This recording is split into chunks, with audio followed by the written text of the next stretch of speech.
Hello guys! Sa video ito ay tuturo ko sa inyo kung paano gamitin ang G-Credit sa Pure Gold.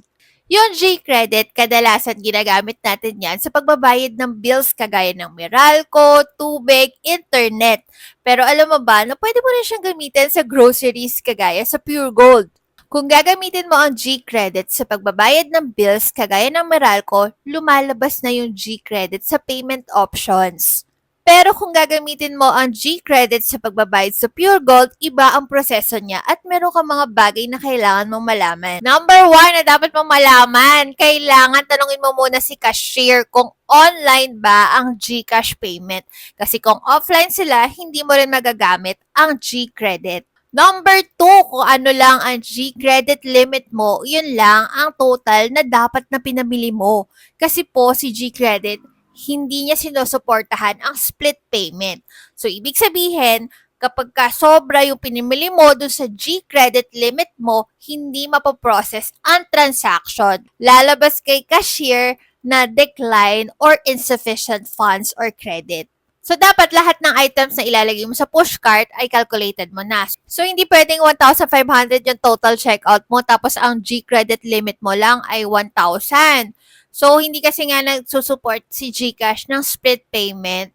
So, ang mga mangyayari dyan, magre-reduce ka pa ng items. Ipapa-void mo pa yung ibang items, babawasan mo pa.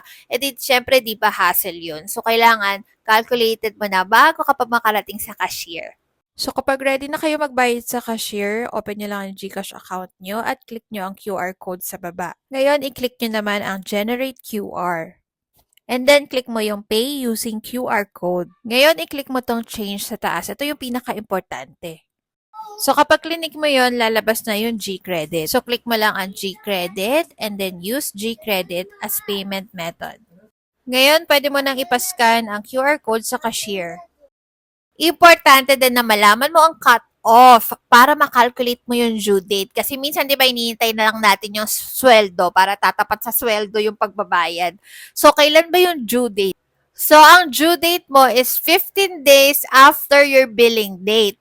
Sabihin natin ang billing date mo ay October 1 plus 15 days. So, ang due date mo is October 16. Yung billing date mo, ito rin yung cut-off mo.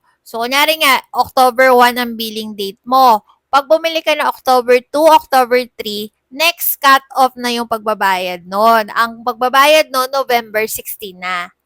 So, importante na alam mo ang billing date or cut-off mo. Makikita mo yan sa SOA or Statement of Account na sinesend sa'yo sa email. Pero kung first time mo lang gumamit ng G-Credit, yung first transaction mo, yun yung magiging billing date or cut-off mo. Kapag lumagpas po kayo ng due date sa pagbabayad, may penalty po yun syempre.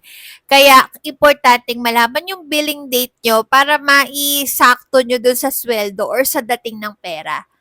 Kung mahilig po kayo sa mga informative videos kagaya nito, please like and subscribe to my channel. Salamat po. God bless.